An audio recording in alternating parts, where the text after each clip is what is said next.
नारायण प्रभु, मैं बोल रहा हूँ कि भरोसा तो जरूर होता है, मगर बाद में चिंतन ये होता है कि मैं बहुत लोगों को देखा हूँ कि जितना ज़्यादा भक्ति करता है लोग उतना ही ज़्यादा वो परेशान रहता है। अच्छा, लेकिन इस परेशानी से वो दूर कैसे होगा?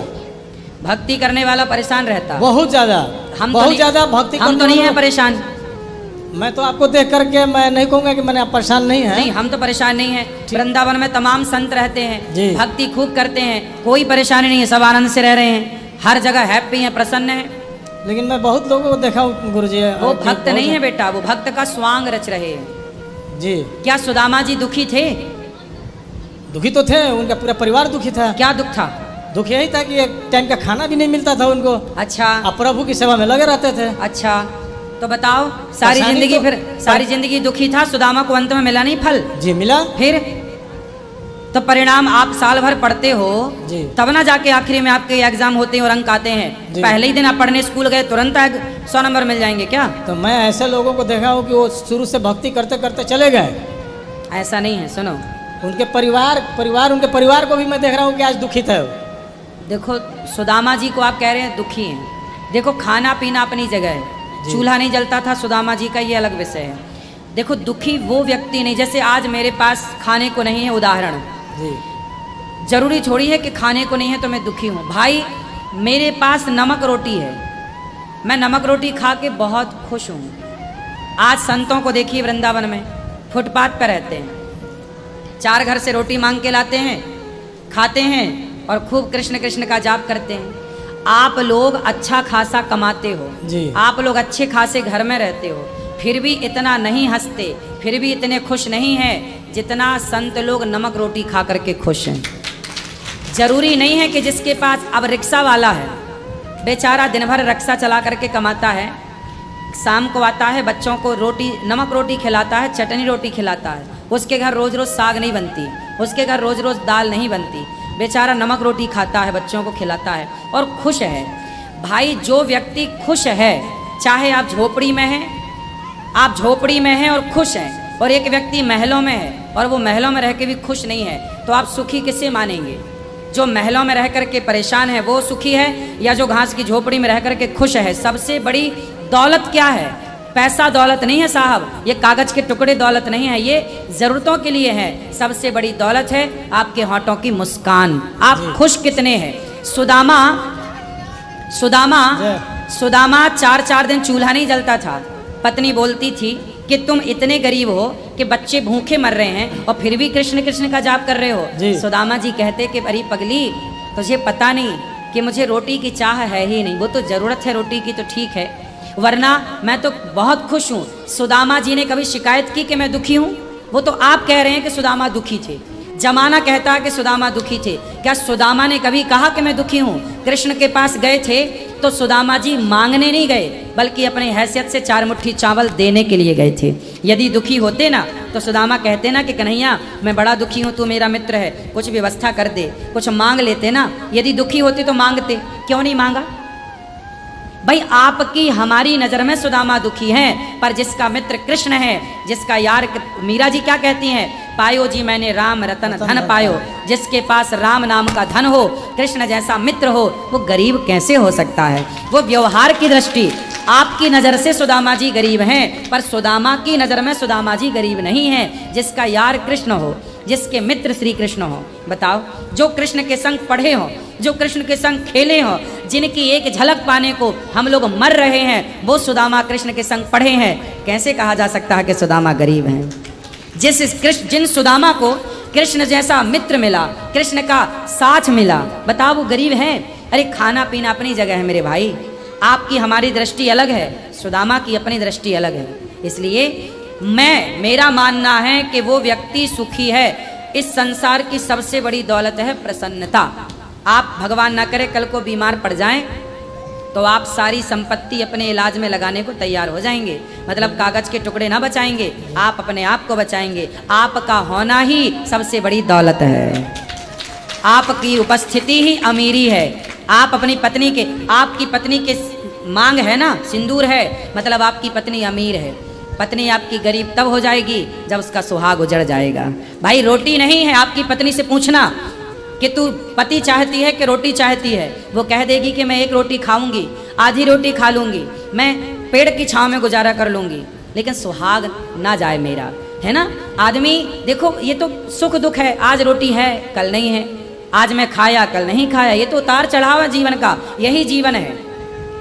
आप ना पैसे से कंपेयर करते हैं सुख दुख की, अरे पैसे की कोई वैल्यू नहीं है, पैसे की कोई हैसियत नहीं है। पैसा तो आदमी, आपको जरा आंखों में दर्द हो जाए और आंखों के इलाज के लिए आप लाखों खर्च करने को चुटकियों में तैयार हो जाएंगे, भैया हमारी आंखें ठीक कर दो, लाख रुपया ले लो, मतलब आपकी आंख लाखों से कीमती है ना, तो मतलब आपका होना ही सबसे बड़ी दौलत है। आपकी पत्नी के सिंदूर आप हैं, आपकी पत्नी का सुहाग ही उसका सबसे बड़ा धन है, उसकी सबसे बड़ी दौलत है।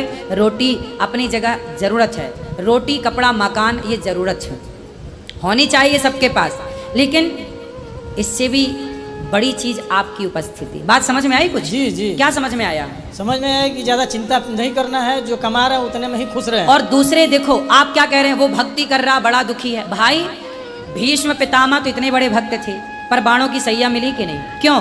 पिछले जन्म का पाप था, भोगना पड़ा। आज जो आप भक्ति कर रहे हैं, हो सकता पिछले जन्म का आपका पाप कर्म आपके संग चल रहा हो, भोगना पड़ेगा। राम को भी तो 14 साल वनवास जाके कष्ट उठाना पड़ा, पर हम इसके चक्कर में ये थोड़ी कह देंगे नहीं जी भक्ति मत करो। अरे भक्ति का फल अपना है, पाप का फल, मैंने कोई पाप किया होगा वो भी मुझे मिलेगा, मैंने कोई पुण्य किया, भक्ति का भी मिलता है, पुण्य का भी मिलता है, पाप का भी। 1 रुपया का पुण्य करोगे उसका भी फल मिलेगा, 1 रुपया का पाप करोगे उसका भी फल मिलेगा। कभी कभी ये सुनने को मिलता है कि अगर हमारे पूर्वज भी गलती करके गए हैं तो मुझे भी उसका कष्ट मिलेगा। बिल्कुल मिलता है। ऐसा क्यों?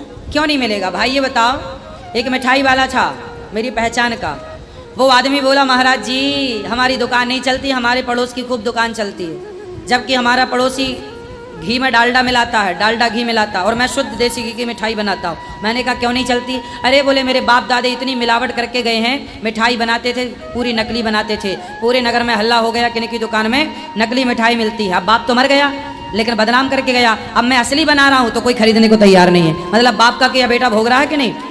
तो भाई बाप यदि अच्छा करके जाएगा तो उसका फल बच्चे को मिलता रहेगा, बुरा करके जाएगा उसका भी उसे मिलेगा, तो ये तो नीति है।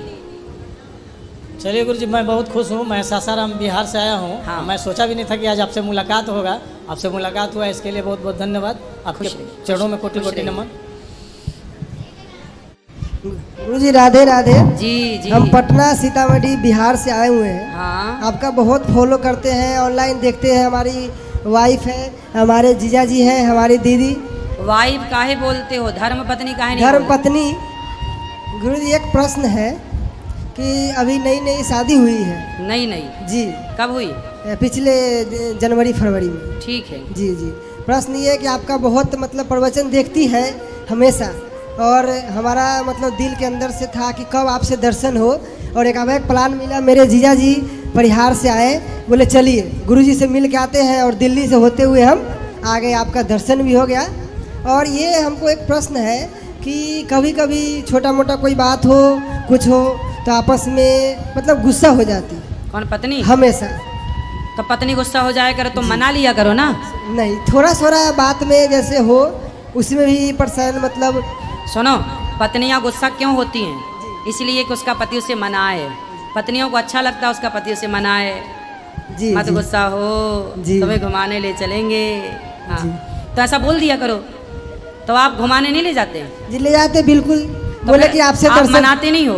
जी मनाते तो है। फिर मनाते रहो ना। क्या पैसा लग रहा है? कोई पैसा लेती है मनाने का? जी नहीं। फिर फ्री में मान रही है तो मनाओ।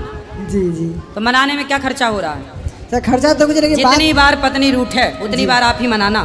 जी जी। ठीक है? जी साल में एक बार केवल ये मनाया करेंगे आपको।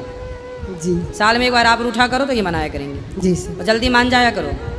अगर हम गुस्सा हो तो पत्नी का भी तो फर्ज बनता है। तो बोल तो रहे हैं कि साल में एक बार तुम गुस्सा हुआ करो बस। जी। तो ये मनाया करेगी आपको, और बाकी वो महीने में 2 बार गुस्सा हो तो मनाया करो। तो हमारे पारिवारिक जीवन में तो बहुत समस्या है गुरुजी। क्या कि समस्या है? हर एक बात पे हम गुस्सा हो, नाराज हो, तो ये गुरुजी अच्छा नहीं लगता। इसके लिए आप आप गुस्सा होते हो? जी कभी कभी। काहे गुस्सा हो? गुस्सा हो के क्या पाओगे? जी। क्या पालोगे बताओ? जी कुछ नहीं। फिर काहे गुस्सा होना जब पाना कुछ नहीं है तो? काहे फिजूल में अपनी एनर्जी वेस्ट करना गुस्सा करके? जी जी। प्रेम से रहो, हंसते रहो। पत्नी कुछ कहे हंस लो, वो कुछ कहे आप हंस लो, आप कुछ कहो वो खुश थे, हंसते हंसते कट जाए। हंसो बिंदास। 84 लाख योनियों में ना आपने गधे को हंसते देखा? जी नहीं। बंदर को देखा होगा? जी देखा है? जी बंदर को देखा। हाँ कैसे हंसता बंदर? जी अच्छा ये बताओ, बकरी को हंसते देखा है? नहीं। बकरे को देखा होगा? जी हाँ। बकरे को नहीं देखा सर। अच्छा बंदर को भालू को देखा होगा? नहीं नहीं नहीं। किसे हंसते देखा? बंदर को देखा। अच्छा आपके यहाँ के बंदर हंसते हैं? जी। अच्छा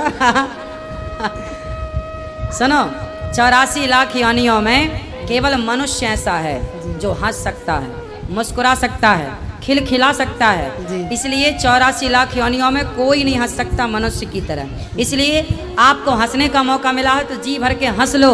84 लाख योनियों में चाह करके भी कोई जीव हंस नहीं पाता, क्योंकि केवल हंसने की इजाजत मनुष्य को है। हंसो, मुस्कुरा। धन्यवाद गुरु।